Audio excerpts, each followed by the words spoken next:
मैं Ekman sir. नमस्ते sir. आपके इंटरव्यू की शुरुआत फॉर्मल स्ट्रक्चर से की जाए या इनफॉर्मल स्ट्रक्चर से? फॉर्मल माने आपका डेफ, वही चीजें जो एक सामान्य, आप 2 बार इंटरव्यू फेस कर चुके हैं यूपीएससी में, इसलिए पूछ रहा हूं कि उसी परंपरागत पूछा जाए या गैर परंपरागत चीजों से शुरुआत की जाए? Where you feel comfortable? Sir मैं दोनों में कंफर्टेबल हूँ, जैसा आप ठीक समझे सर। अपनी जिंदगी में परंपराओं का कितना स्थान पाते हैं आप अपने विकास में, अपने देश की संस्कृति में, या अपने लेवल पे आपने देखा कि जो ट्रेडिशन होते हैं, परंपराएं होती हैं, वो कितनी सकारात्मक होती हैं? सर काफ़ी हद तक परंपराओं का सकारात्मक योगदान रहता है। जैसे कि सर मैं एक उदाहरण से समझाना चाहूँगा। इंडियन कल्चर में एक परंपरा है कि जो वृद्धों का सम्मान करना, तो इस कारण से सर इंडियन कल्चर में जो वृद्धाश्रम है वो कम दिखाई देते हैं, क्योंकि वृद्धों को जो मानसिक सपोर्ट है वो फैमिली के थ्रू मिलता है। उसके अलावा सर अन्य कई स्तर पर, जैसे जो संयुक्त परिवार की परंपरा है, या फिर अपने मूल्यों के स्तर पर कई भारतीय में सहिष्णुता का मूल्य है, ये परंपराएं सर भारत के विकास में काफ़ी योगदान देती हैं सर। लेकिन एक सामान्य परसेप्शन मॉडर्न और पोस्ट मॉडर्निज्म में यह भी कहा जाता है कि परंपराएं हमारे विकास को अवरुद्ध कर देती हैं और एक क्लैश को जन्म देती हैं, क्योंकि जो युवा है, जो जनरेशन है, वो आगे बढ़ना चाहता है, लेकिन परंपराएं, मूल्य उसको रोकते हैं। इसको कैसे देखते हैं आप? सर परंपराएं एक तय मानक के हिसाब से, बहुत वर्षों के जो नियम चलते आ रहे हैं उसके हिसाब से विकसित होती है। आज का समय वैश्वीकरण का है, जिसमें बदलाव और परिवर्तन बहुत तेज गति से हो रहे हैं। इसमें इंफॉर्मेशन का भी बहुत बड़ा योगदान है। लेकिन सर इसमें परंपरा को बाधक के तौर पर, हम परंपरा में अगर निश्चित सुधार करें तो वो अधिक महत्वपूर्ण होगा, बजाय कि सारी परंपराओं को तोड़ देने के। जैसे कुछ लोग कहते हैं कि परंपराएं बाधक है, तो कुछ लोग ये भी कहते हैं कि परंपरा के अतिरिक्त अन्य किसी भी वस्तु का कोई भी स्थान नहीं है। जैसे साहित्य की बात करें तो जो टी.एस. इलियट या नवशास्त्रवाद हैं, वो कहते हैं कि परंपरा से बढ़कर कुछ भी स्थान नहीं है। अच्छा, अब आप अपना परिचय दें बोर्ड को, जिस पे हम आपका इंटरव्यू और आगे बढ़ाएं। सर मेरा नाम रवि कुमार सिहाग है। मैं राजस्थान के गांव तीनडीएम, जिला श्रीगंगानगर के एक कृषक परिवार से संबंध रखता हूं।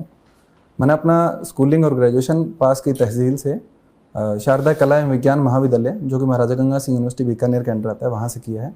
मेरे विषय पॉलिटिकल साइंस, इकोनॉमिक्स और इंग्लिश लिटरेचर थे।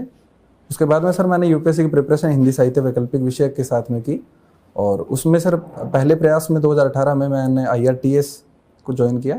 19 में सर मैंने स्विच करते हुए इंडियन डिफेंस अकाउंट सर्विस को ज्वाइन किया, और अभी सर ये मेरा 4th अटेम्प्ट है और मैं आपके सामने हूँ सर। अच्छा, फिर बताइए, तो जब अमेरिका कह ही रहा है इसके आसपास हैं और वो हर जगह आपको सुविधाएं दे रहा है, फिर भी हम S-400 पे क्यों हैं, या रशिया के साथ क्यों हैं? सर हम इसके एक मुख्य कारण सर आर्थिक कारण है। अगर कोई चीज़ हमें सस्ते दाम पर मिल रही है तो सर मुझे नहीं लगता कि हम लोगों को महंगी तकनीक खरीदनी चाहिए, और जबकि जो सस्ते दाम पर मिलने वाली तकनीक है वो सबसे अत्याधुनिक है। अगर मैं कहूँ उतने ही दाम पे मिल जाएगा तो? सर उतने दाम पे मिले तो हम सोच सकते हैं अमेरिकी तकनीक के बारे में भी।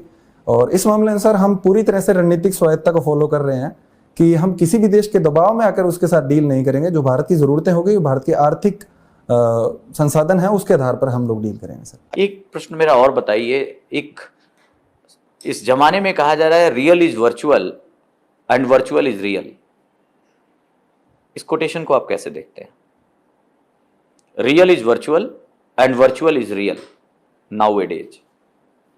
सर इसका एक जो व्याख्या है, मैं ये सोच पा रहा हूँ कि रियल इज वर्चुअल का मतलब है कि जो आज के समय में हम लोग डिजिटलाइजेशन कर रहे हैं। जैसे पहले एजुकेशन के स्तर पर हम लोगों को हार्ड इंफ्रास्ट्रक्चर के अंदर क्लासेस लेनी होती थी, लेकिन अब हम लोग वर्चुअल स्तर पर वो काम कर पा रहे हैं।